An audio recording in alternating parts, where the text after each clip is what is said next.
with its general formula. If you want to find the equation of a line,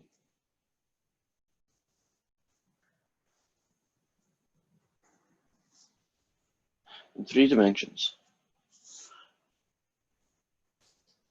that passes through a point, we'll call it P,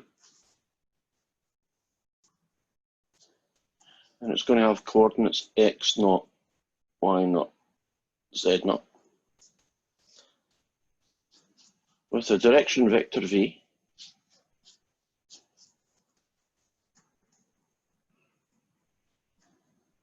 and it has components a, b, and c.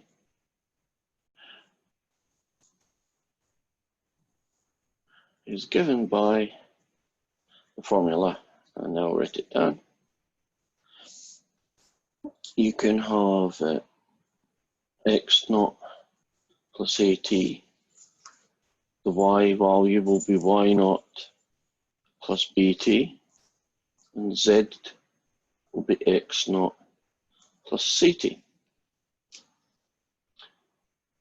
Now, there's lots of different flavors for how you write down the equation of a line in 3D. This here is kind of the way I think a human being might write it down. I believe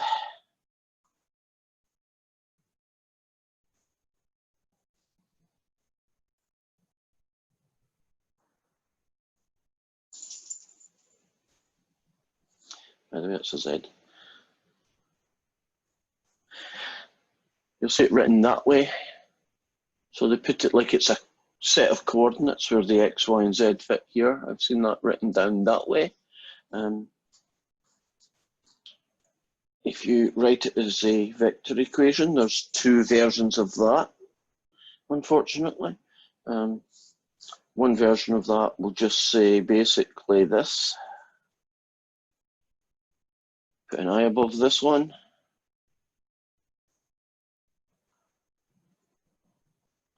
J above this one.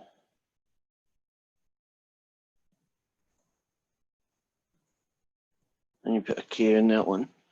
You can also write this thing down like x0, y0, z0 plus t times a, b, c. And I haven't even exhausted some of the other combinations. There's probably a few other combinations out there that represent the same thing. This fella here is just going to be my go-to version. So when I get the equations of lines today, I'm just going to get them written down in the parametric form, unless there's a significant reason for writing it somewhere else. That can mean when you're doing your homework, you'll have to look at what version they want. I believe if they want it parametric, they want it in here, but they give you that empty box, don't they? And they put the little bracket either side of it, so your job's just to fill in the missing with some commas. I'm not quite sure. Oh yeah, I do remember now. If you have to write the answer down, say in a vector format as it is here, they want the IJK notation rather than this version down here. So you may have to play about with the right answer to get it into the format that the computer is expecting, because it may not recognize the correct answer in a format that's not the way it's exactly meant to be written down. So that's basically where we left off last time. We looked at how do you get the equation of a line. Well, so essentially you imagine that this is the mysterious point floating in space, and that there is a direction vector projecting away from it. With only those 2 pieces of information, we can get the equation of any line in 3D space, which is pretty amazing. So let's look at some, I'll start off with a simple one, just to kind of warm up one. Suppose I'm being asked to find the equation of the line that passes through 2 given points. It's a pretty standard question. Now, if you want to solve this question, you bear in mind that all you really need to find is a point on the line. Well, that's great. I've got 2 to pick from, so I'll pick that one because I like it. And the other piece of information you need to do is to get a vector that travels along the line. It's called the direction vector. And any direction vector will do. In this case, there's only two guys. So the direction vector, it seems to me pretty natural, is going to be the vector P to Q. Second, take away first. Second, take away first. Second, take away the first. So I'm going to use this fella here, and I'm going to use this fella here. And so the equation of the line is going to be 1 minus 1t. The y component is going to be 7, subtract 6t. And the z component is going to be 3, take away 4t.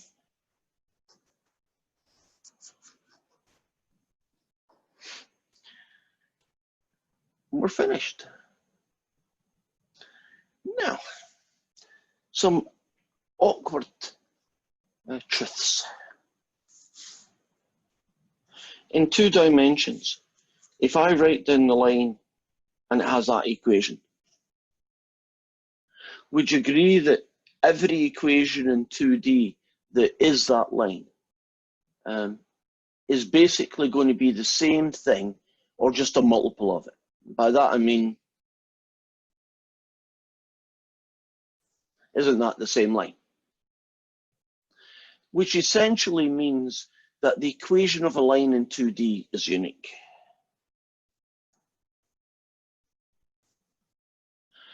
If you give me the equation of the line, even if you give me it written as 4x plus 10y equals 22, when I reduce that down to y equals, won't it end up still being y equals 3x plus 1? Because for any given line in 2D, there is only one unique equation. Well, here's an awkward truth.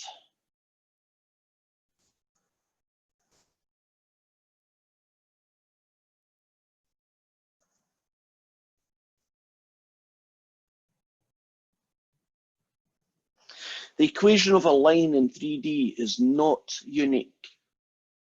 There are many different equations that would represent all the points of a line in 3D. Well, let's give you a simple example. See this guy up here, the one I just did? I had a choice of which point to pick. I decided to pick P, didn't I?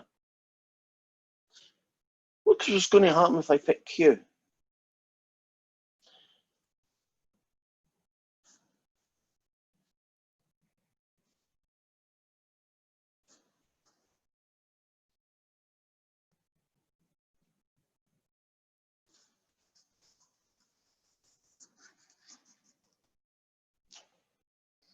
If you match these side by side, do you see that they're not the same equation? And it's not like, well, it's just trivial. You know, if you double this equation, you get that equation. They are uniquely different. See that 7 and that 1? They will never equal each other, agreed? There's no multiple of this that's going to end up looking like that. So that adds another problem to the computer.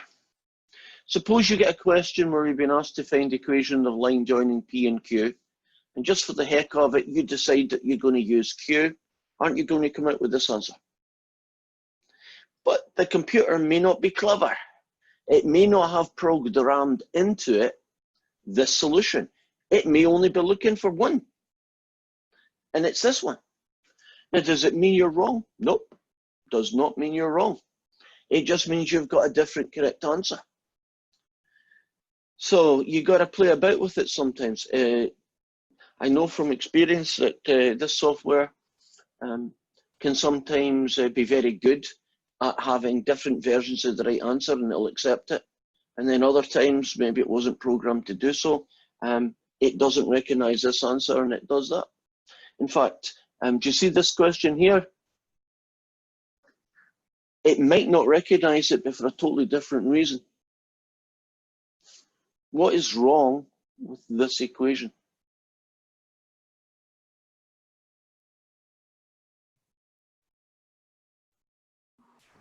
The vector is QP instead of PQ? No, that actually wouldn't cause a problem. My question is, what is wrong with this as far as the computer is concerned? And as far as I'm concerned, there's something wrong with this as well. The variable is listed at the end. No, keep thinking. It's maybe something so. It has 0 in it, so you have Yes, to it has 0 in it. That is a trivial thing that, you know, I actually overlooked it when I was writing down the answer. Right, but technically speaking, should you call that negative t? I can imagine that software wanting to see negative t, and you go and write 0 minus t, right? Which pretty much is the same thing, but kicking it out. It's, you know, when it does comparisons, it's want to see the thing, like matched right on top of its answer. You know, letter for letter, number for number. And so you have to be, just be on the lookout for little things like that. Now, I think we've already mentioned it, but when you do, because sometimes you'll have to write your answer using the IJK notation because it asks you for it, right? Remember, I, J, and K are in that little box over here under vectors, and it's got its own little buttons. Don't use the keyboard I, J, and K, because if you do that, again, it will say, don't know what you're talking about, you're wrong. So, I mean, this is not the, this would not be an in-class math problem because we wouldn't have really need to worry about that, right? But we're dealing with a piece of computer software here. So sometimes we have to help it out. So that was a basic start point. Let's look at some other versions of equations of lines. Suppose I have the equation of the line and it looks something like this. I'll do it in a kind of vectoric form. We don't see your paper. Can nobody see my paper? I've been doing all this. I can see it just fine. Yeah, You can see it. See your paper just fine. Whoa. Okay, Okay, it might be me. Sorry. No, you're quite right to mention it because maybe I hadn't done it, so we're good.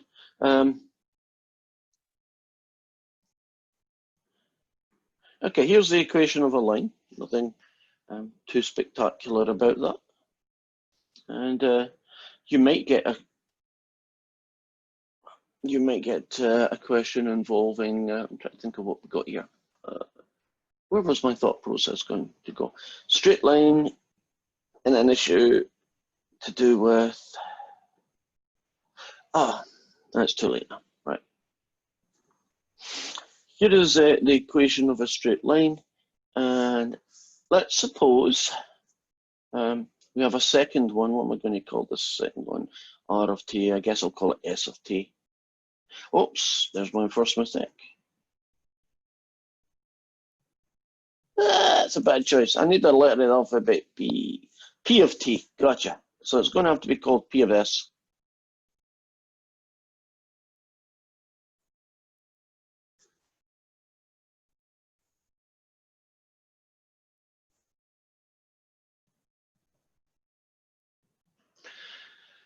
First thing you have to recognize is that when you do parametric equations and there's more than one involved, in this case there are two distinct straight lines, each equation has to use its own variable letter. So this one is going to be called T, this one here is going to be called S. I guess if I had a third line, I'd have to pick, can't use R, it's been used somewhere else, S, T. U, I'd probably pick U. You know, so the next one could have been Q of U, you'd have to use 1 plus 2U, 3 minus 5U, and so on. So here's our problem. We have two lines. So can you imagine this is three-dimensional paper? And we have a line that's going like this, and that's going to be P of S1. And we have another line. It's going to go like this. I'm going to call it R of t. Now, in two-dimensional space, in the 2D world, if you have two lines and they are not parallel or identical, isn't it guaranteed that the 2 points will cross at one point? They have to intersect. There's no there's no space in the 2D world for that one to do a little bump over the top and miss it. Different reality in 3D.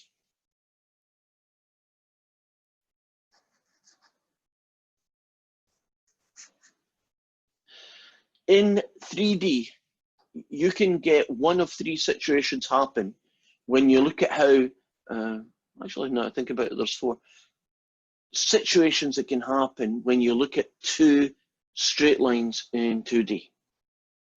The first one is that they do intersect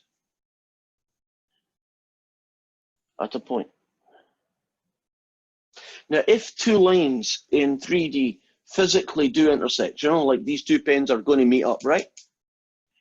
Would you agree that that point is unique? You only need to find one because there's only one to find, right? So if two lines, you know, like a jet flying this way and a jet flying that way, they could crash into each other. There's only one place they're going to crash.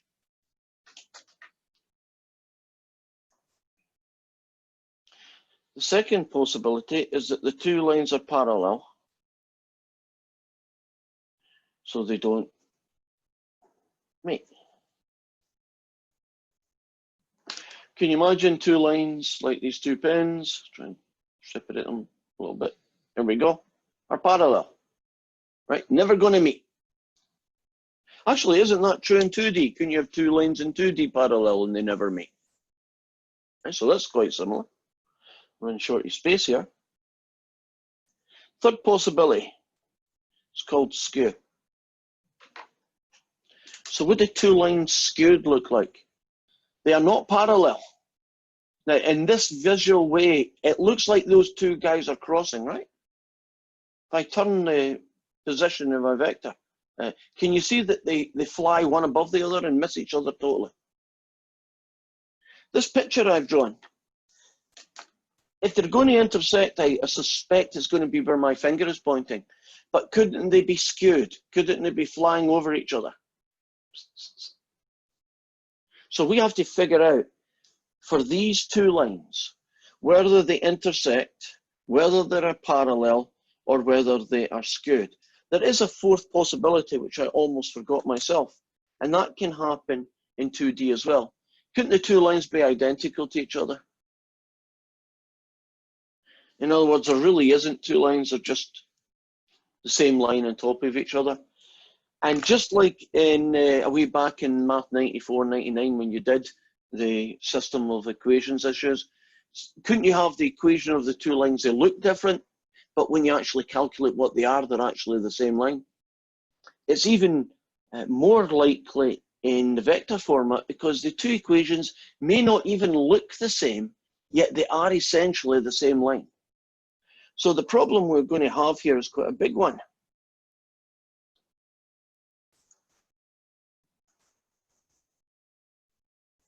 Which one of those four possibilities are these two lines? Are they going to intersect at a point? Are they parallel? Are they skewed?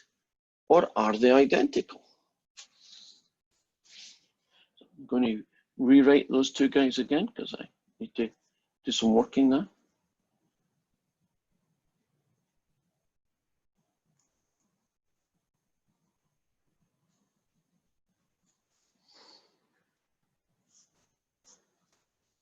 And there's a technique that you go through, a process that allows us to answer that question.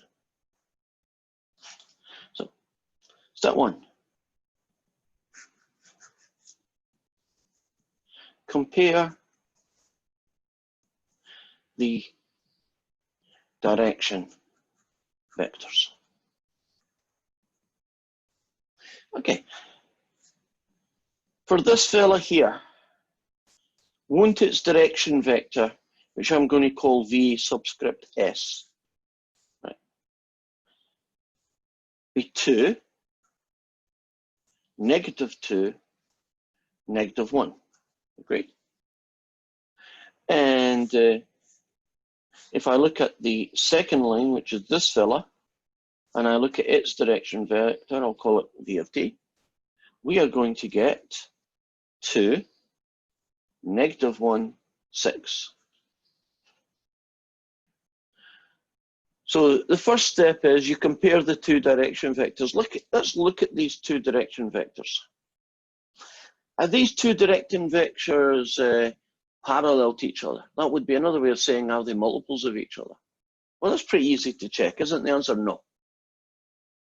Well, let's look at the check. Don't you compare the two x values? Well, they're the same. So the ratio should be 1. But wait a minute.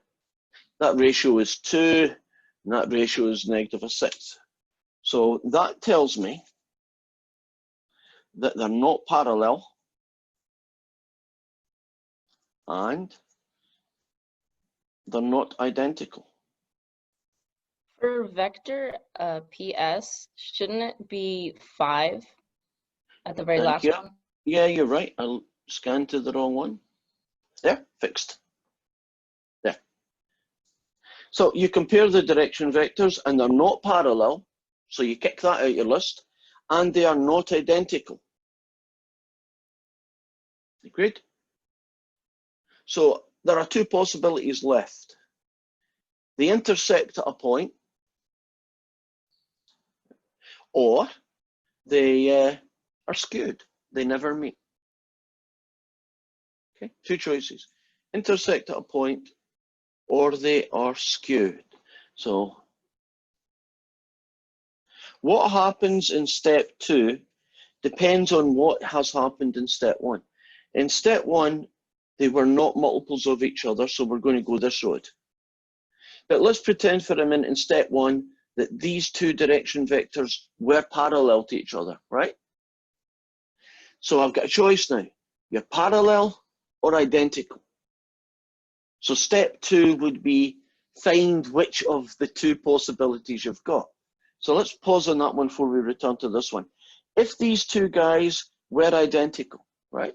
We know they're parallel, but are they parallel in the sense that the one line's on top of the other?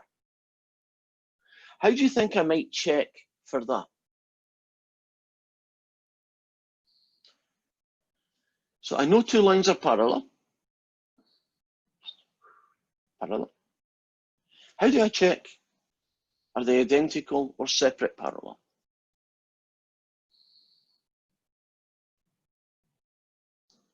Imagine you're the first person who had to do this problem. Any thought processes about what might be a strategy?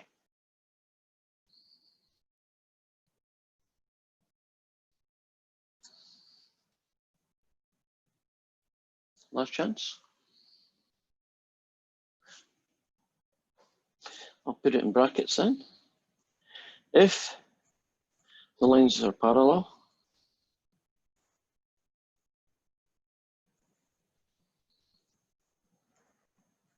check just one point.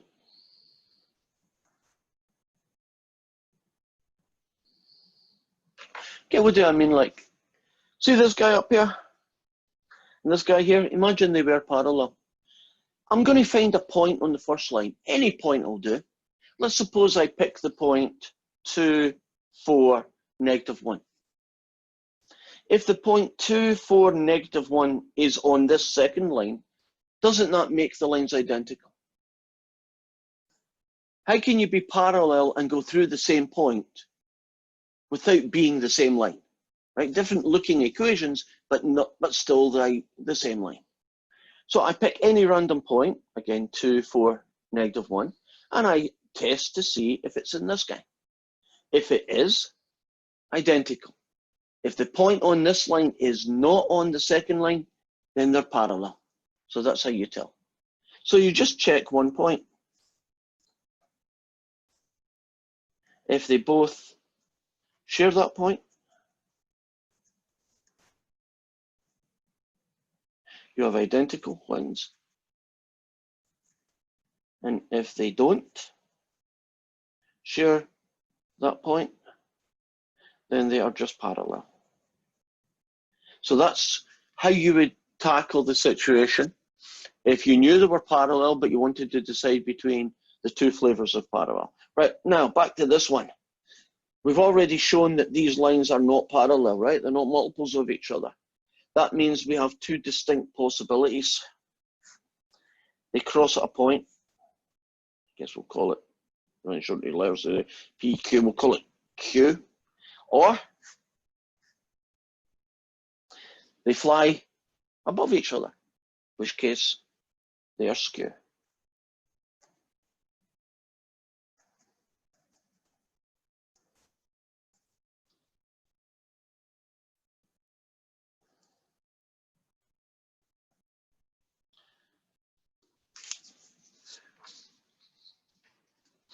I'm going to look at this situation and I'm going to show you how you tackle it. We're still on step 2.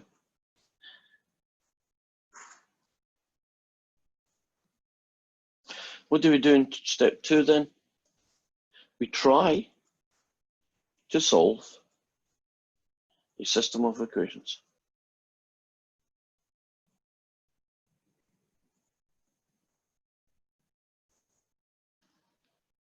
Well, if you take the first one, the line PS, you get that the x is 2 plus 2s. And if you compare it against the second line, r of t, you get that x is equal to 1 plus 2t. If you then compare the y coordinates, oops, that's a 2. And then you compare the z coordinates.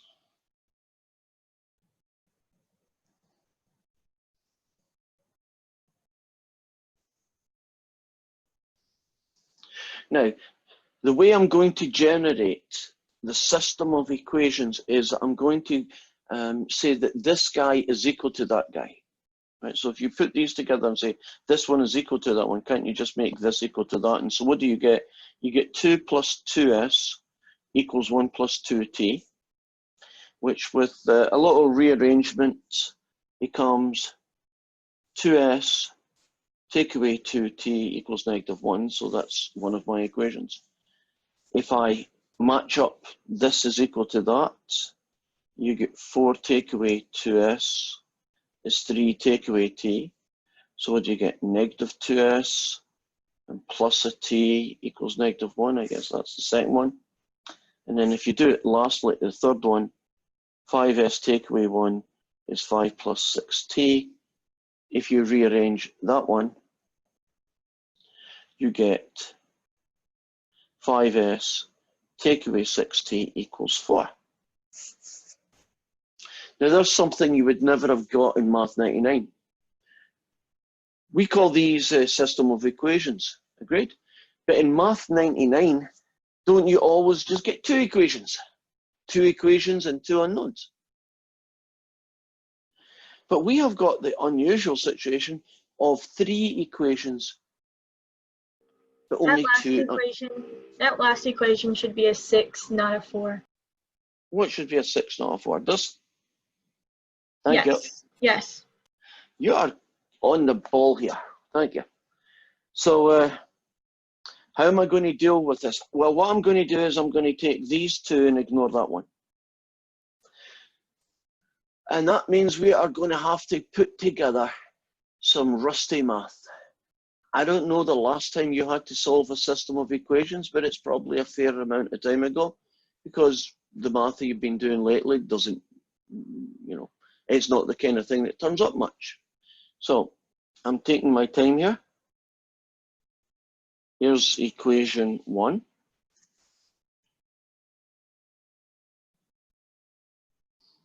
Here's equation 2. I'm just writing them to you. Isn't there 2 ways to solve a system of equations? Isn't one of them called substitution method and the second is called the addition or elimination method, depending on what textbook you got? If I look at these 2 equations, didn't I get really lucky? Because I'm going to use what I call the addition method, is that if you add these 2 equations together, this and this, the s's disappear, this and this gets you -t, and you add these 2 guys together, you get -2. That tells me that t is 2. And then can't I just plug t equals 2 into any of these two equations to find out what the s is? So let me try and do that. So if I put t equals 2, say, into equation 1, see if I can do it in my head, which is dangerous for me, but here goes. 2 lots of that is -4. That means you add 4 to both sides. That's 3. That makes s 3/2.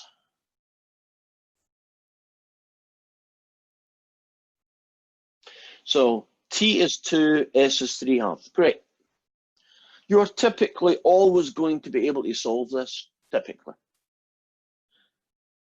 But you might think, well, we're no nearer which one of these two situations is. Is it the two lines never meet because they fly over each other, called skew? Or is it that the two lines cross?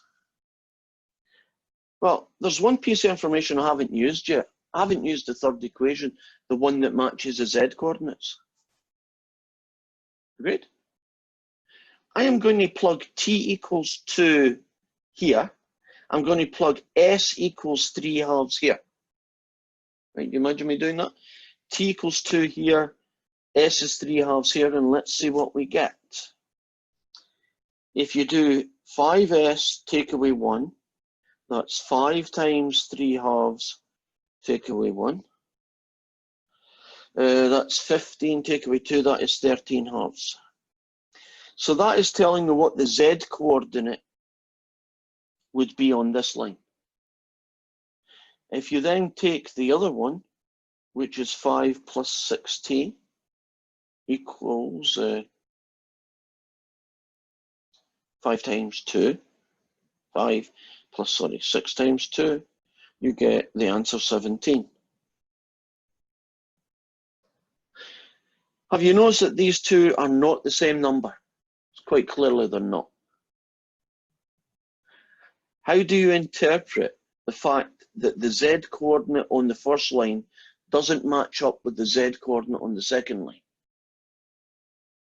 Which of these two situations are we looking at when that happens? That means they skew. They're parallel, but they don't meet. So they are skew, which is a good way of saying they are parallel but don't meet. So imagine you went through the system of equations, you solved it, you got this guy here was 2, you got the other guy was 3/2. That'll happen anyway in both situations. But you plug it in here, right? You plug the s in here and you plug the t in here, and this guy's 10 and the other guy's also 10, right? Now when that happens, your conclusion is that they intersect. And what point do they intersect at? Well, if you go back and plug t equals 2 in, can't you just plug t equals 2, t equals 2, t equals 2? And you will get the point of intersection. Or if you choose to, couldn't you plug s equals 3/2 here, here, and here? And that would end up being the exact same point, so you've still got an intersection, and you now know where it is. You see, there's a lot of work in that one question. How do two lines interact with each other? They could be parallel, they could be identical, they could intersect at a unique point, or they could be skewed. And so, there's all your possibilities. I think I've covered all the straight line stuff, except how to find the equation when you're given some awkward information. I can't think of a better way of saying it than awkward information. So suppose I'm being asked to find the equation of a line that passes through the point 1 to -1, and it's parallel to the line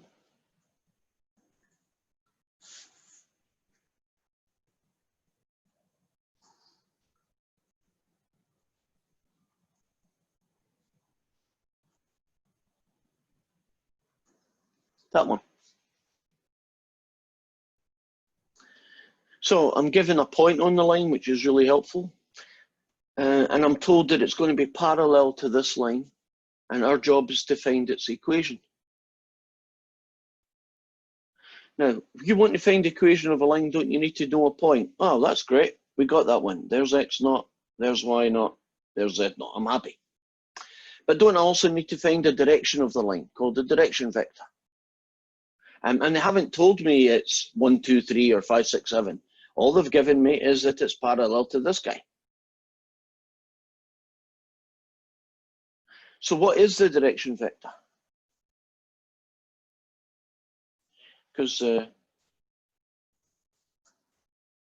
you can actually write it down. It's in front of us.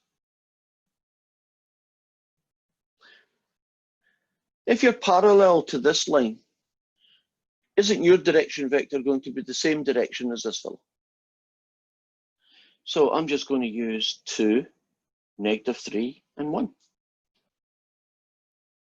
But I'm not going to finish that question. Wouldn't you just do it like this or whatever version they wanted and you're done? So I'll just say ... That question's over. And I think this is going to be my last one because I can't think of any other permutations here. Suppose we're being asked to find the equation of a line that passes through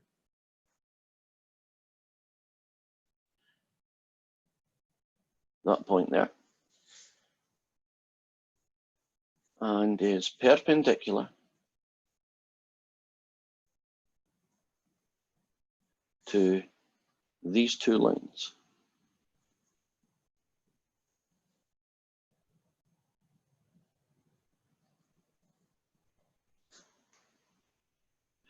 What was the other letter I used the last time? Q, I think, yes. QS.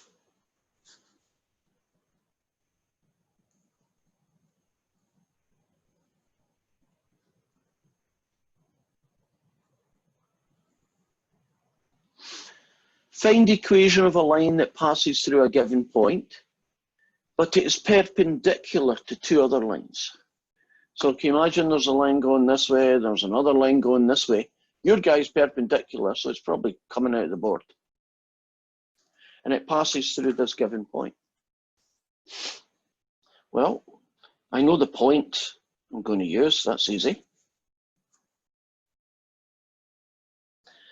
How am I going to find the direction vector of this line, given that it's perpendicular to two lines, these two? That's the puzzle. How do you do it?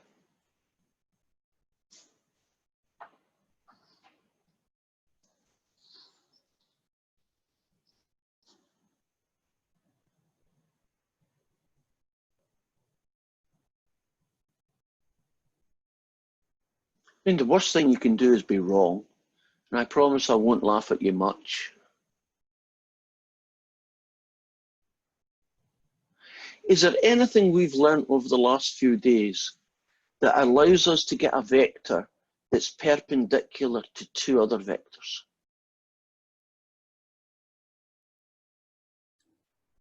Isn't it the cross product? It is. And so in this case, aren't we going to get a cross product of two other vectors? So what two other vectors am I talking about? I'm talking about the direction vector of this line, cross product with the direction vector of this line. Won't that give me a direction vector of the line I want?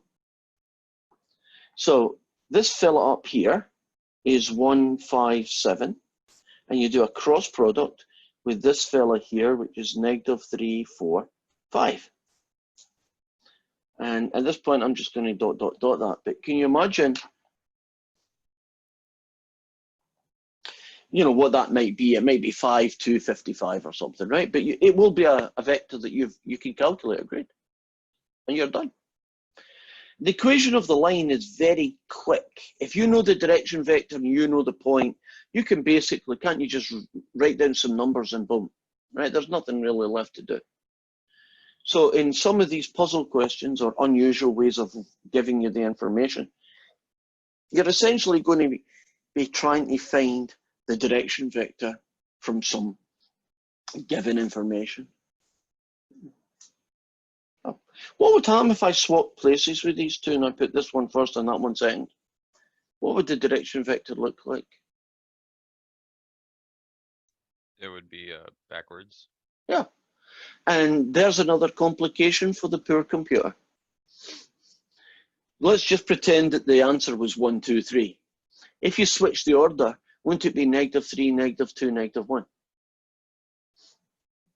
Not -1, -2, -3, I should say. I switched too much there. I don't know if the computer will cope with that. So try and just do things left to right, and not pick unusual orders. So we're now going to move on to the next phase of today, which is how to find the equation of a plane in 3 dimensions. Okay, I'm going to try my best here, but it doesn't work very well. First, what do we mean by a plane? Well, a plane is actually an infinite piece of paper. It's a flat piece of paper at some orientation, right? Goes on forever. We just draw a rectangular box to represent part of that plane, right? Now, you want to find the equation of a plane in 3 dimensions. It's a bit like, how do you find the equation of a line in 3 dimensions? You need 2 pieces of information. You need to know a point on the line, on the plane, I should say, sorry. And I'm going to call that point P, and I'm going to kind of be consistent with our naming system. I'm going to call it X0, Y0, Z0. So can you imagine that this guy here is P, and it's called X0, Y0, and Z0.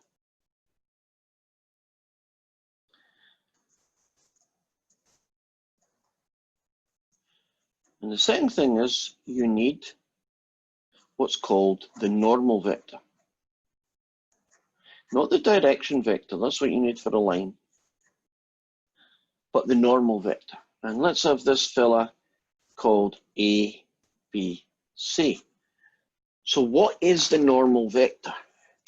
It is a vector like this guy here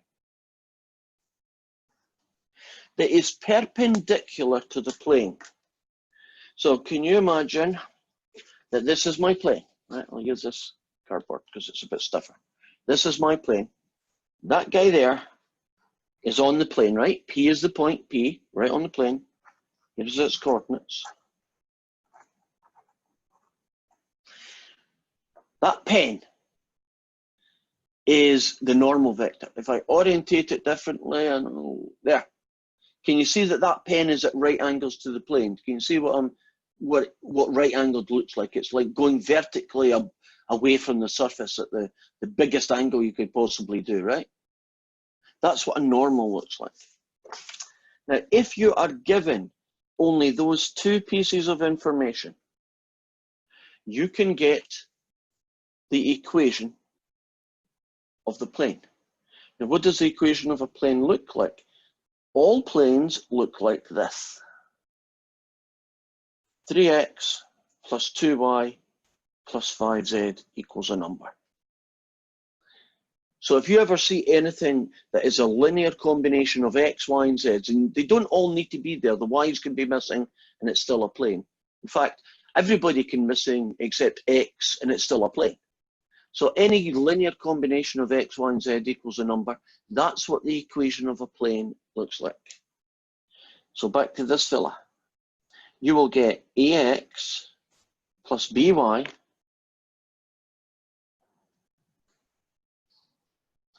plus cz is equal to ax naught plus by naught plus cz naught.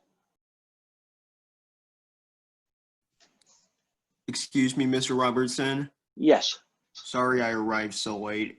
That's okay. You arrived. We're good? Right. This is the equation. By the way, do you know this term here, that's going to be a number? Because ax naught, by naught, and cz naught are going to be fixed values, right? They're not going to alter. And this is going to be like 5x plus 4y plus 3z, and this is going to be a number. So that's all going to match. It looks like I'm maybe being asked a question here. You really need audio, guys. I can't really see when I've got the white screen on what that is. Could someone read that message if it's directed to me, and maybe I can answer their question? If it's not directed to me, I'm just going to continue on. Okay, looks like it may not be me. This here is the equation. I'm about to show you the proof of that, and that's just so that I'm not giving you magic, because you get enough magic in this class where I just say, look, trust me, this is how you get a cross product, right? Trust me, this is how you do that. But this I can prove. So here goes. Imagine we've got a plane, and on that plane we have a point P with coordinates x0, y0, z0, and leaving that point P, we have got the normal vector, and it's going to be ABC. If we wanted to know what is the relationship of every single point on that plane, do you just randomly pick another point Q, and we'll call it X, Y, Z.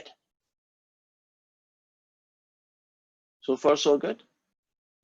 Now, if you join P to Q, you get that vector. What do you know about the relationship between the normal vector and the red vector PQ? They're orthogonal. All right. Well, doesn't that mean that the normal vector dot product with the vector PQ will be the number 0 then, right? Now, the normal vector is ABC. PQ, I'll write P down again like this, x0, y0, z0, and I'll write down Q as x, y, z. Then won't the vector PQ be second take away first, second take away first, second take away first, and won't that dot product be 0? And you go A times the first guy, plus B times the second guy, plus C times the third guy, and that will equal 0. And then if you distribute,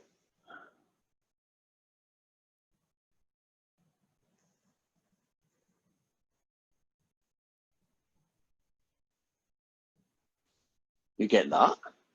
And if you add AX naught to both sides, add BY naught to both sides, and add CZ naught to both sides, you will get AX plus BY plus CZ is equal to AX naught plus BY naught plus CZ naught. You see, it's not magic. So if you can tell me any point on a plane, and you can tell me this really special vector called the normal vector, right? It's perpendicular to the plane, orthogonal to the plane. Then you can get the equation of that plane by simply plugging in ABC here and ABC, x0, y0, z0 there. So let's do a very simple example of that question. Suppose I tell you what to find the equation of a plane that passes through that point with a normal vector 1, 2, 3. What would be the equation of the plane that passes through that point and has this normal? Well, this is going to be my ABC, and this is going to be my x0, y0, z0. So I'm going to get 1x plus 2y plus 3z, and then essentially don't I just do the dot product of these two guys? So it's going to be 1 times 1 plus 2 times 2 plus 3 times -1, and by sheer luck, and it is by sheer luck, would I get 5, 2? I think I got it right for a change.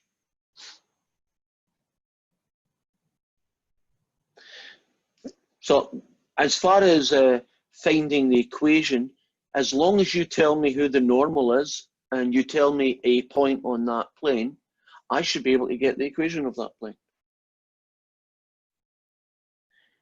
Now, remember we talked earlier today about the equation of a line is not unique. In fact, you can have many different equations. Algebraically, they don't even look the same, right?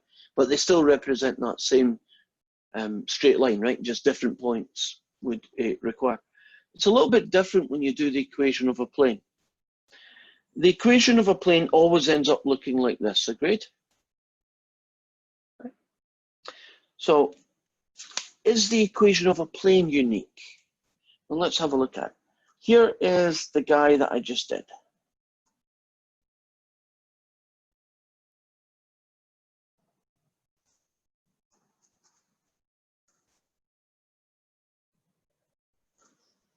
There is a second equation. Have you noticed to get from this equation to that equation, I just multiplied everybody by 3? Algebraically, isn't this guy the same as that guy? I mean, it's the same information. What that means is that the equation of a plane is unique. You may write down 2 versions of it, but can't I take this equation and divide everybody by 3 and get this one? So it's essentially algebraically the same thing. That's not true about the equation of lines. You know, one of them's called 1 plus 40 and the other's called 1 minus 60, right? They don't even match in any normal sense of the thing. That's what makes them non-unique. But nice, well, I think it's nice, is that the equation of a plane is unique. So there are different flavors of how the kinds of questions that you get that ask you to find the equation of a plane. And the first one we've already done. They tell you the point P and N. That to me is the baby question, right? That's this one over here, right? The one I just did. Then they do this. Here's another situation. They tell you P, but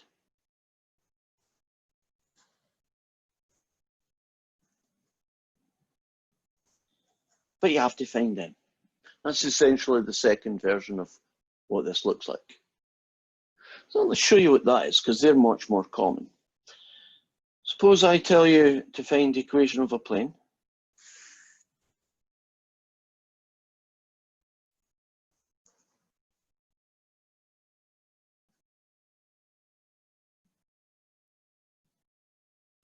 It passes through the point 1, 0, -7. And it is parallel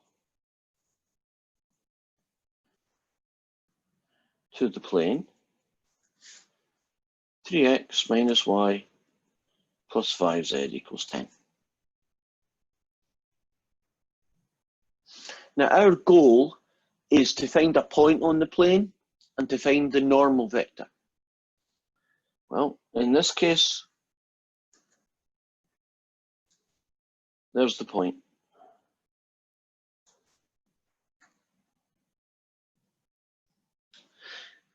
The normal vector is going to come out of this piece of information. Your plane is parallel to this fella. Right. Think of the geometry of it. If you're parallel to a plane, you're a bit like, this is one piece of paper, right? And this is the other piece of paper. This is there, side on, right? What property do you share if you're parallel to another plane? The property that you share is, aren't your normals going to be the same vector?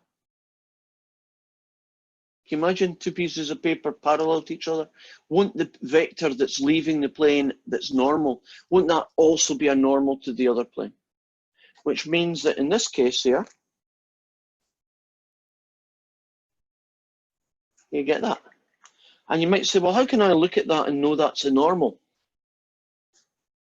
Aren't the coefficients of x, y, and z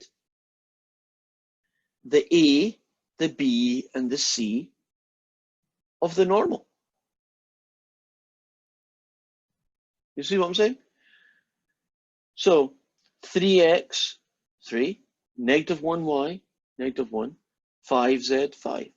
So in this question here, aren't we pretty much done? I think I can do this quickly, so I'll try to. It's going to be 3x take away y plus 5z, and it's going to equal 3 times 1, technically plus negative 1 times 0, plus 5 times negative 7. So what does that get me? It gets me 3 and negative 35, negative 32.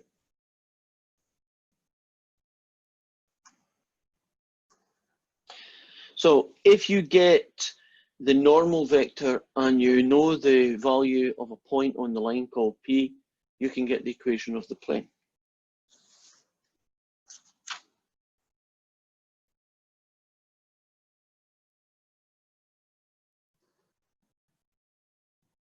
Now here is the third and final version of that situation.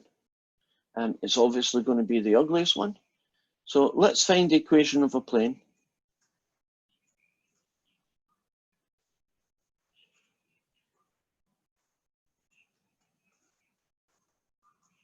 That passes through the point.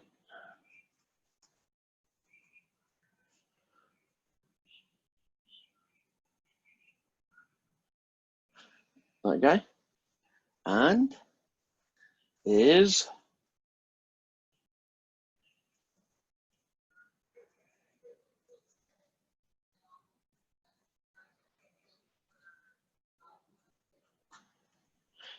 perpendicular to the two planes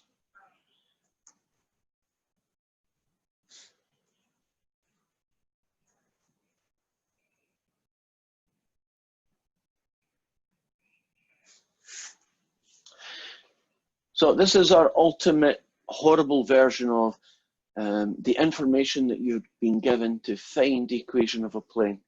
Has anybody got a thought process here while I'm writing this down? I know the point. That really makes life pretty easy as far as that bit's concerned, right? How am I going to get the normal to this plane?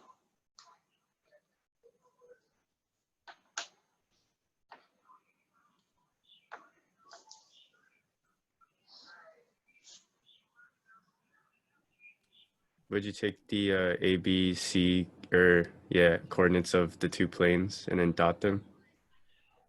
Oh, so close. Or cross them, I mean, yeah. Yes. So that's the first one, right? And this is the second one.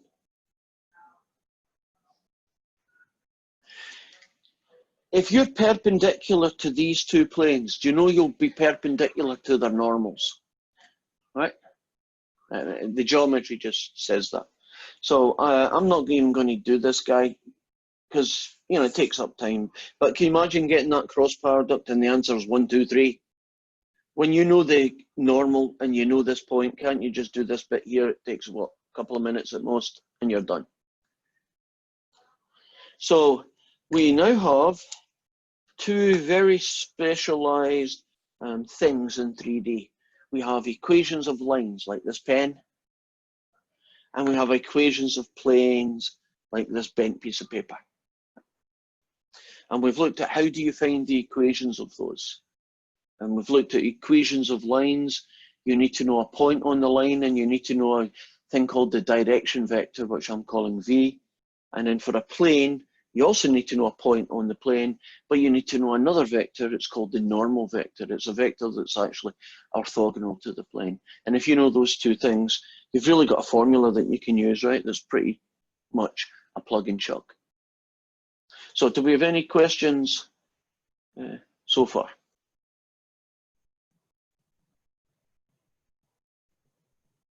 Are we good?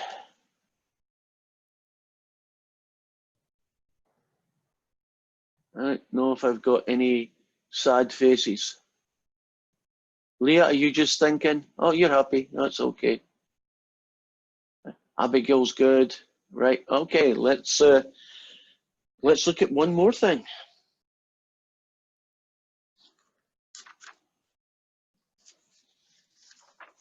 It's going to be quite visual, the next thing, the next puzzles, whatever you want to call them, next questions. Let's look at how a line and a plane interact. And then after that, how a plane and a second plane can interact. Okay. So, here is your boring old plane. Here is a line.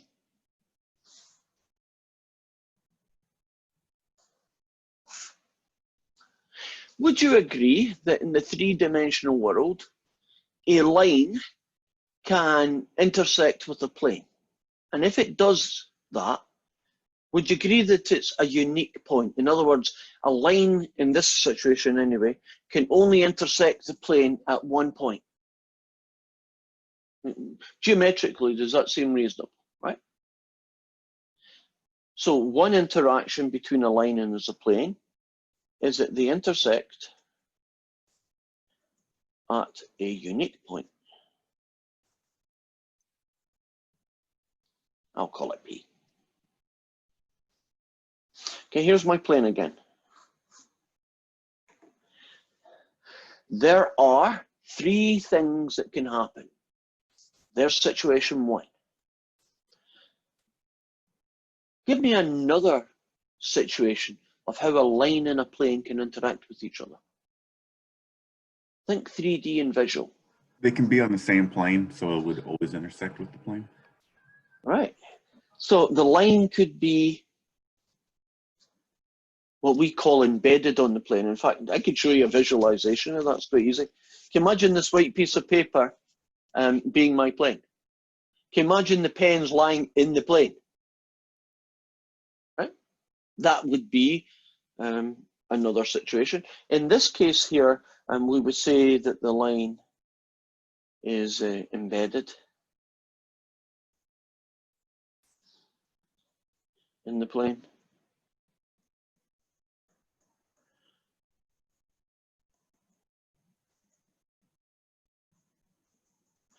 Won't we have an infinite number of solutions? By that I mean, what points are in the plane and in the line? And the answer here is that every single point on the line is in the plane. Would you agree? So there's an infinite number of them. There is a third possibility. Think visually. What else could happen when a line and a plane interact?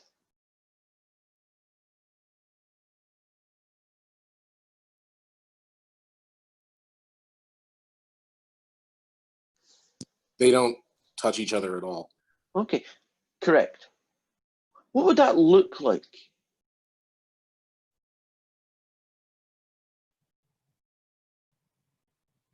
The line is floating above or below the plane.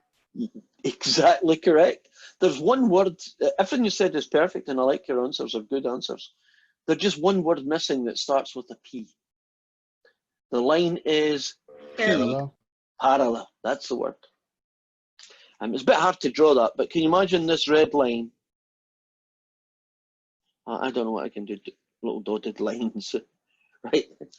It's flying above, just as you say, right? It's flying above the plane, it's parallel. So in this case, the line is parallel to the plane. In which case there'll be zero solutions then.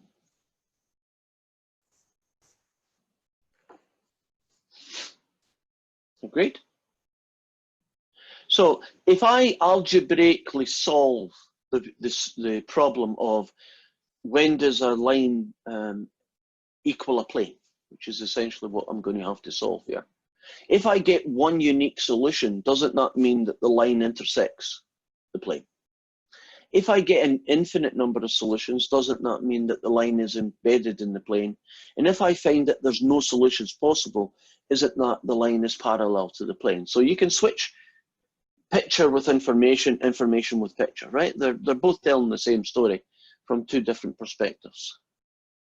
So I guess what you need to see is one example of each situation, right? So that when you get the question that says, how does this guy interact with that guy? How does this line interact with the plane? You'll know what to do. So here's my first example.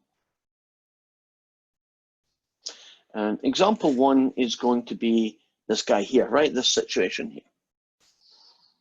So suppose I have a line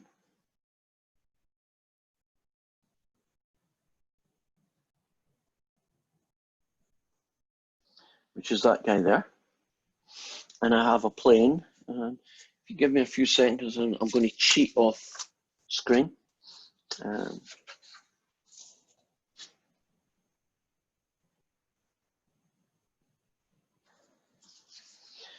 I'm going to have 2x plus y minus 2z equals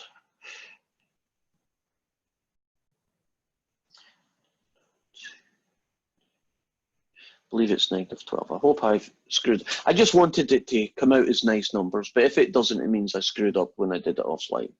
So I want to find out how this line and this plane interact with each other. So I've got to figure out some algebraic technique. The surprising thing is that it is actually not that big a deal. So the clue here is substitution. So what do you think I'm going to do?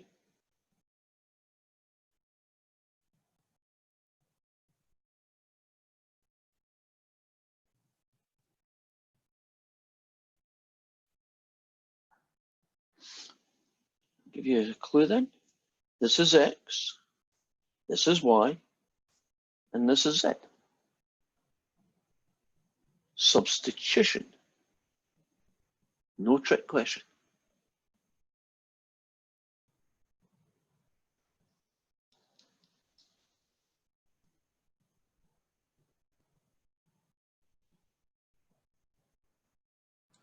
Just going to plug it into the equation for the plane. Okay, so x is going to be replaced by this, y is going to be replaced by that, and z is going to be replaced by that. Substitution. So you get 4 plus 6t plus 4 plus 2t, take away 10 plus 2t equals -12. If you collect like terms together, you get 10t. That guy, and that guy, and you get -10. So that gives me a t value of -1. So this has a solution. It's a unique solution, right? T can only be -1. That's the only way this is going to work. And if t is -1, can't you then return to here? And that gets you 2 take away 3, 4 take away 2, 5 add 1. And that gets you what we call a position vector. But isn't that position vector the vector from the origin to that point? So a position vector is essentially the same thing as a coordinate. So what we have in this example is that this line will intersect this plane at the unique point -1, 2, 6. Now, in the big scheme of things, I don't think that's too hard. Won't you just do substitution x, substitution y, substitution z, solve for t? If you do get a solution, it means you've got one solution and you're looking at situation 1. That makes sense? Are we good?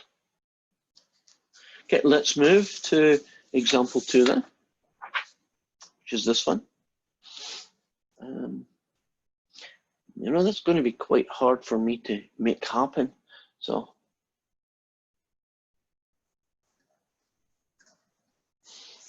I'm trying really hard to figure out how to make this one work. Okay, I can certainly pick any straight line, that won't be an issue. Let's do 2 plus t, 3t, 1 minus t. It's the plane that's going to be the issue. How am I going to get a plane? Can you put example 1 back up for a second? Sure. Thank you.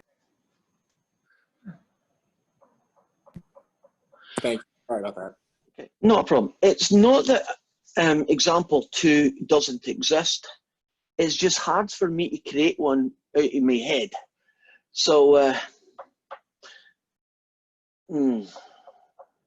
I can make example 3 happen really easily. I can make one of these. It's this one here that's going to be an issue. I'm not 100% sure I can actually come up with one just randomly. It's difficult to find a plane that passes through all these points.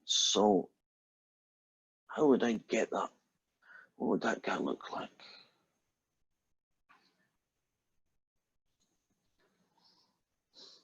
No, I'm going to have to. Can I tell you what would happen? And it's not going to work with this one. Can you imagine I did the same substitution? Because that's actually how I'm going to do all of them. And when I solved it, right, so I go through the whole process and we're looking at the line embedded, what you're going to end up with is that the t's disappear. And I know they don't in this question because I know that one's not going to happen. But can you imagine I had a situation where this fella here did work and all the t's disappear. But not only do all the t's disappear, that the number 10, in this case it's 10, is equal to each other. So when you solve this process of substitution and the equation loses its variable and what's left is the same number on both sides, that's what an embedded looks like. Okay? I know it's maybe a little bit less satisfying, but yeah, my brain is incapable of creating that. I think the problem I have is I know how to make something parallel to a plane. That's dead easy. What I can't do is find that special version of parallel where it's actually in the plane. So sorry about that. Hopefully you'll get an example of it. But you know what's going to happen, right? You know that when you do the substitution, the t's disappear. So let's look at example 3, which I can create.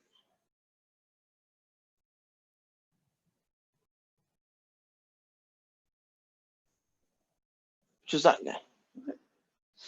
And we're going to have, in this particular case, somebody who's parallel to it. So I'll just cheat for a minute. I can do that one pretty easily, I believe.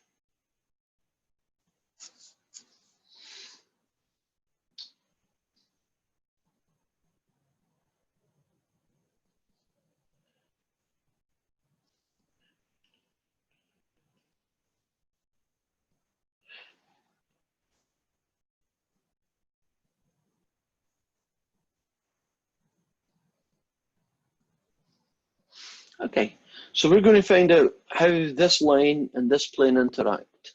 So I'm going to do my substitution. There's my x, my y, and my z. So it's 2 lots of x, 5 lots of the y, and 2 lots of the z, and it's going to equal 42. Now hopefully I did this right. I'm about to find out. 4 take away 4t, plus 5 add 10t, plus 2 take away 6t is going to be 42. And that guy, and that guy do exactly what I thought was going to happen, right? They're gone, right? They've disappeared. And what's left? We've got these numbers, but these numbers add up to 11. Now, what you're left with here is an inconsistent result. You get 11 is never equal to 42. And it's never equal to 42, which means that there is no solution. And if there's no solution, the reason that happened is the line is parallel. So you see what the logic is. You try and solve the equation. If the equation is impossible to solve, in other words, there is no solution, then you're looking at parallel. You try and solve it, the t's disappear, And what is left is a piece of truism. Isn't 10 always equal to 10? That's a truism, right? It's guaranteed to be true. What does that look like? That looks like, oops, too many D's embedded, line. Infinite number of solutions. So that's essentially the 3 different ways in which one line can intersect with one plane. Have we any questions about how you would tackle the question? Are we comfortable with the process?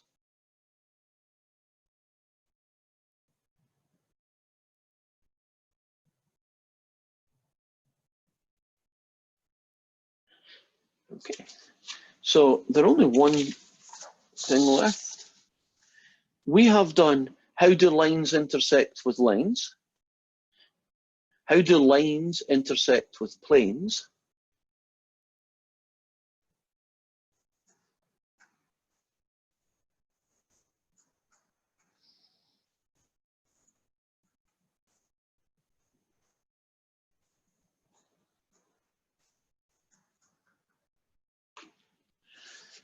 How do 2 planes interact with each other? How do planes intersect with planes? So you've got to have a 3D brain about you. I'm going to see if I can show on a little camera some of the possibilities. Right, here's my 2 planes. Right, we got you. Right. Not showing very well. Rotate. No, it's not going to work. Okay, you're going to have to trust me on some of my pictures.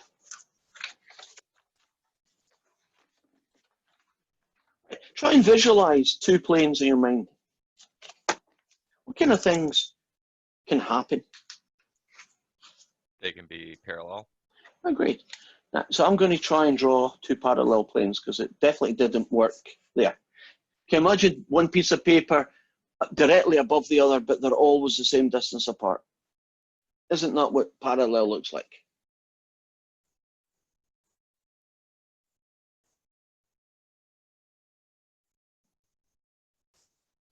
Now, if 2 planes are parallel,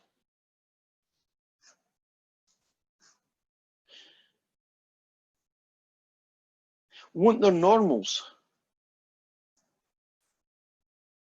be parallel? Makes sense. Right?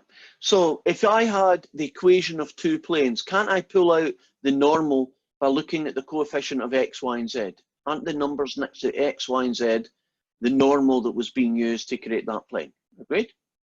So can you see how algebraically I could tell, if you gave me the equation of 2 planes, which of these 2 guys I'm looking at? Does that make sense? Right. Now,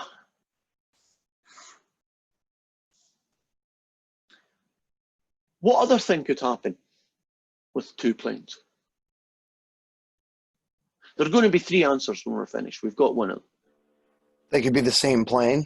Yeah, and that one's kind of hard to draw. How about that? I don't know if that helps.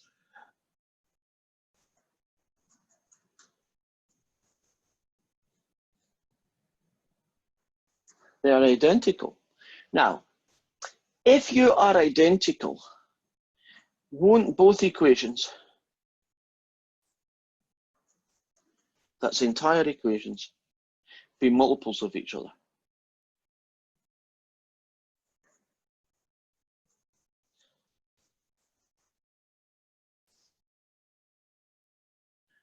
Because we said earlier today that the equation of a plane is unique. In other words, there's only really one equation of a plane. All you can do is like algebraically double all the terms or multiply all the terms by -10 or something, right? But they're still the same essential equation. It's a bit like somebody saying x plus y is 10 and 2x plus 2y is 20, right?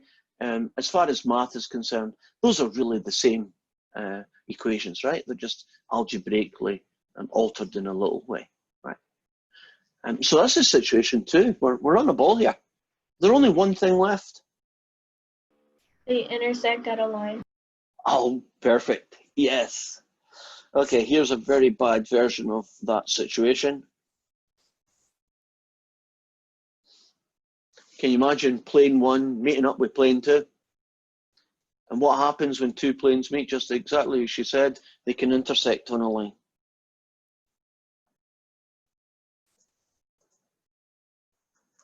So hopefully I have time to do these. I'll try my best to see if I can do that.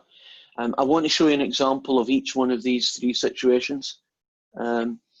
This time I will be able to create ones. The last time I had a problem because it was too hard to create one off the top of my head, but these I can create pretty quickly. And so we're going to look at an equation that might just be, how do these 2 planes interact? And we're going to finish by saying, these 2 lines are parallel. These 2 lines are identical. I said line, sorry. These 2 planes are parallel. These 2 planes are identical. Or these 2 planes intersect on a line. In fact, when they intersect on the line, they typically just say, find the equation of the line of intersection. So you don't even need to figure out if that's what's going to happen. You're told that that's what's going to happen. And our job is to find the equation of that line there. So let's look at example 1, which is 2 planes that are parallel.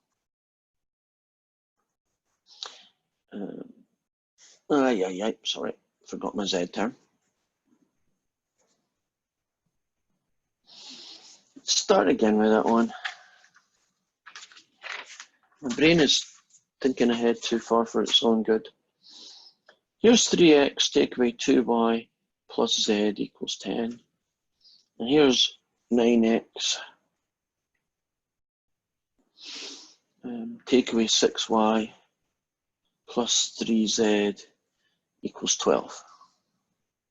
Yeah, that'll do. So here is plane 1, here is plane 2. Now I'm going to show you why this is parallel, but not identical. Right. If you take the first vector, we'll call it n1. Isn't its normal 3, -2, 1? If you take the second plane, its normal vector is 9, -6, 3. Would you agree that these 2 vectors are multiples of each other? Would you agree that this vector, for instance, is 3 times the other one, right?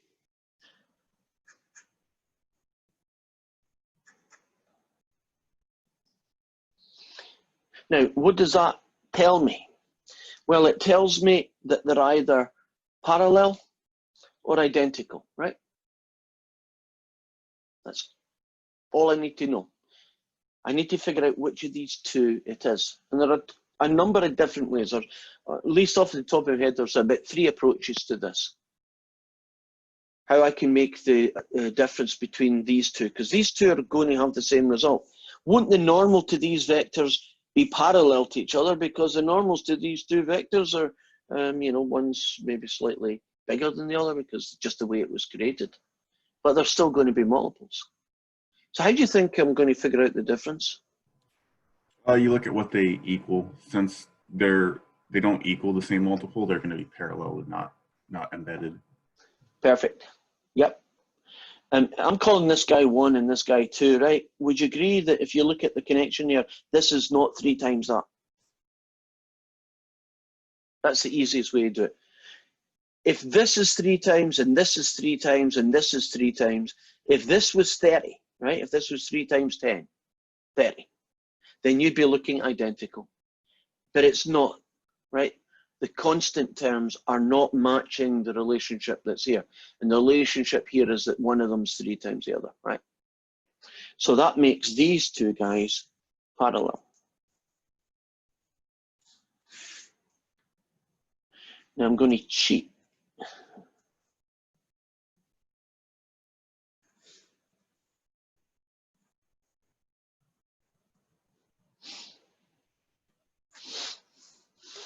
Here's 2 equations, almost the same planes, right? Is this guy 3 times, 3 times, 3 times, 3 times? Can you see algebraically? If you multiply this equation by 3, don't you get this equation here? Sure. That's you proved identical. I mean, isn't that so easy compared to some of the horrible things you have to do?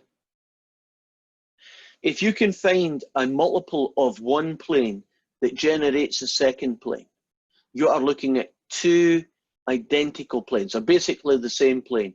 The only difference is, you know, algebraically they've trebled it or whatever it might be. If you have two planes that have normals that are multiples of each other, right? In this case, the multiples are 3, but that multiple doesn't match the last one.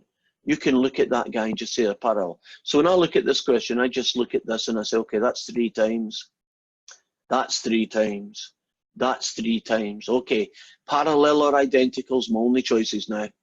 Oh, not 3 times, parallel. Oh, still 3 times, identical. You see, it's just a subtle change, isn't it? But one allows you to see parallel and the other allows you to tell that it's identical.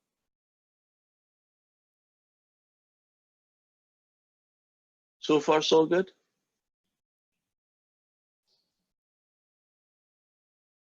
Any questions about that? Are we cool? I got a thumbs up. We are good to go. Well, of course, the third one's not going to be easy, right? You kind of know that. You know, if 2 out of the 3 are very quick, you know the third one's probably going to be a pain in the butt. And it is. And I am going to pick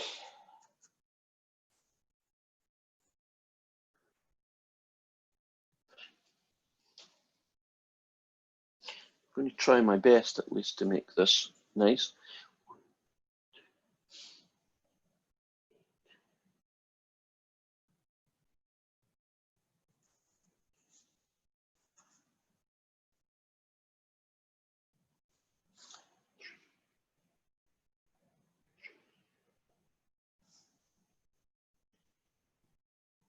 So here is our 2 planes. I can look at them right away and tell you that they are never going to be parallel and they certainly are never going to be identical. And I only need to look at the coefficients. Would you agree that the x, y, and z's are not multiples of each other? I mean, that's just looking at it visually.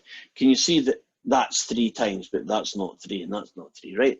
They don't share a common multiple. So whenever you see that, you know that you're looking at 2 lines meeting, 2 planes meeting on a line. So you're looking at this plane here coming out and meeting up with this one, right? And when that happens, they make a line. So we have some issues here. We know that the thing is a line. What 2 things do you need to know to get the equation of a line? Point and the slope of the line. Point and what we will call the direction vector, but essentially it's like the 3D version of the slope. Right? So if I can find a point, I'm going to call it P, and I can find a direction vector, I'm going to call it V. Then once I got those 2, don't I have the equation of the line? Agreed? So let's find the direction vector of that line. Now, what's kind of unique about this line is, isn't this line embedded in both planes? Right? But by that I mean, isn't this line, all the points on this line are in this plane and all the points on this same line are in that plane, agreed? Now, what do I know about this red line? Well, because it's on this plane, won't it be perpendicular to the normal of that plane? And because it's on the second one, won't it be perpendicular to the normal of that plane? So if you want to find the direction of the intersection line, Mr. Robertson, how do you know that the direction vectors of the 2 planes are perpendicular to the direction vector of the line where the planes intersect? How do you know, might I ask? right, sure. Let's try and visualize it. Can you imagine this is one of the planes and this is the intersection line, right? Now the first thing is, isn't that line in the plane? It's embedded in it, right? Now, isn't this line perpendicular to the normal to this plane? Agreed? You see this red line in the Yes. red pen, right? Now, if you imagine this is the other one, this is the second plane, I've beveled it. Won't this line be on the second plane, embedded in it as well, right? Because it belongs to both planes. And won't it be perpendicular to the normal of the second plane? Yes. How do you find a vector that's perpendicular to two other vectors? You find the cross product. So the direction of this line is the cross product of those two. That's the thought process behind why that works.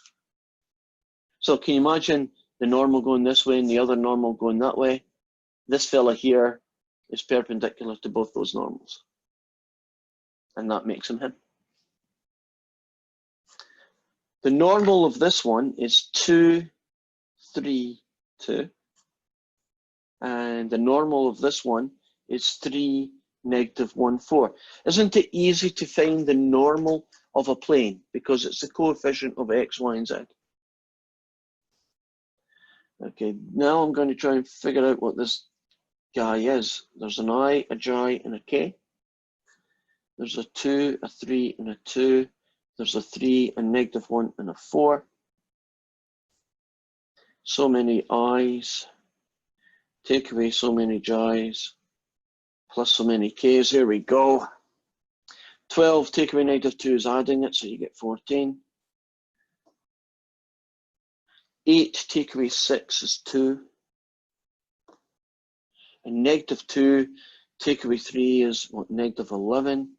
So we are looking at a direction vector with components 14, -2, -11. That's good news.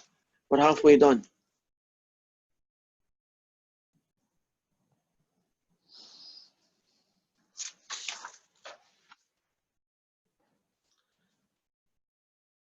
Now we have a bigger problem. I have these two planes. I know they intersect in the line. We've already discovered that earlier. I now know that it has a direction, which is this. What I don't know is a point on that line. Now, I don't care which point I find, but I need to find a point. Right?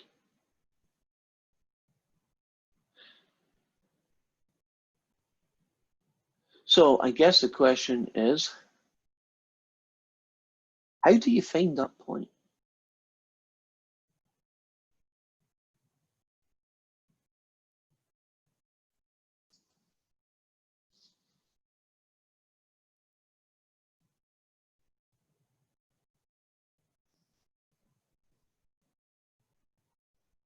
Yeah, it's a puzzle, isn't it? Because it looks like there's no obvious way to do it. And I guess it's not an obvious way, but I'm going to show you how to do it anyway. I'll rewrite the two equations over here because I need some room.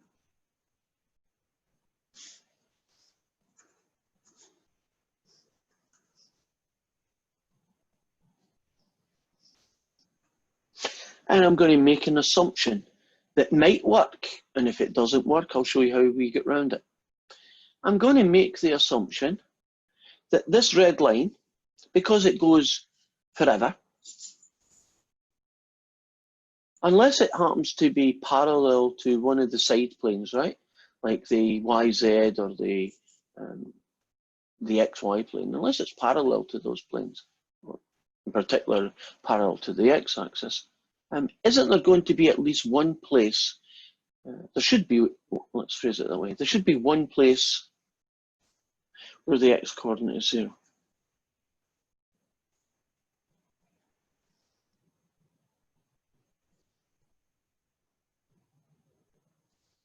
So that's my assumption. Now what does that do? Well, it now makes this equation happen.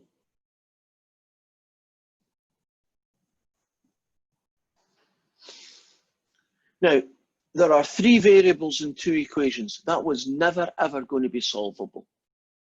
But in this case here, do you see that we now have 2 equations and 2 unknowns? And I also know that that guy is 0. So let's solve for this one. I guess I'll call this equation 1 and equation 2. This is going to take you back. How do you solve that equation? Or how do you solve that system of equations?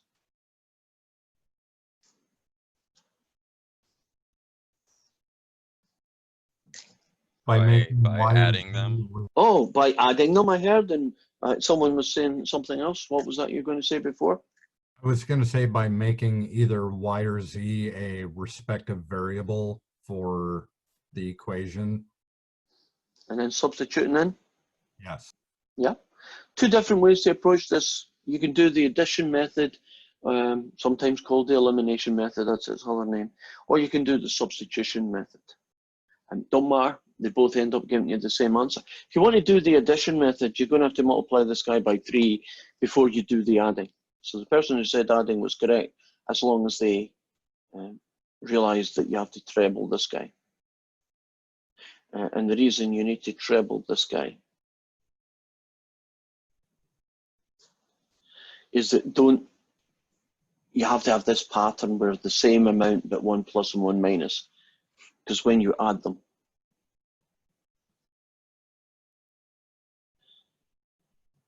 Okay, I take it back. I didn't give you a very nice answer. No. But it's an answer, right? So that makes Z 53/14.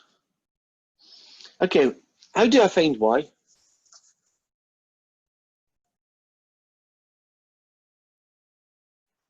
I know Z. How do I find Y?